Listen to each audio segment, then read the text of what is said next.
This film is got a super entertaining factor. ఈ కథ విన్నప్పుడే నేను అనుకున్నది it's gonna be a film for family. చిన్నపిల్లల నుంచి పెద్దవాళ్ళ వరకు అందరూ ఒక ఫ్యామిలీగా ఎంజాయ్ చేస్తున్న అన్ని ఎలిమెంట్స్ సినిమాలు ఉన్నాయి. It's very rare. ఇలాంటి జాన్రా ఇండియాలో మాత్రమే రావచ్చు.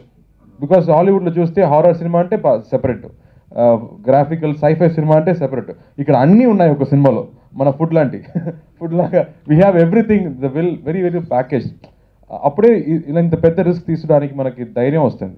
Because if you doing an experimental film, you కానీ ఒకలాంటి సినిమా చూస్తే ప్రజలకి నచ్చుతుందా నచ్చలేదా అని ఒక పెద్ద డౌట్ వస్తుంది. బట్ ఈ సినిమాలో కంప్లీట్ ఎంటర్టైన్మెంట్ ఫ్యాక్టర్, ఒక 60% is humour with satire.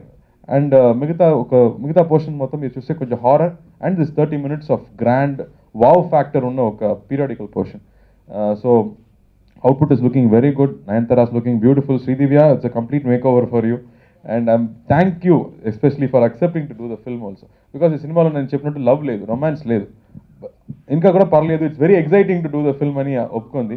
And don't worry about your appearance, is looking good. క్లైమాక్స్లో కూడా చాలా బాగా వచ్చింది. ఇంకా కూడా పర్లేదు. It's very exciting to do the film అని ఒప్పుకుంది. And don't worry about your appearance, is looking good. క్లైమాక్స్లో కూడా చాలా బాగా వచ్చింది.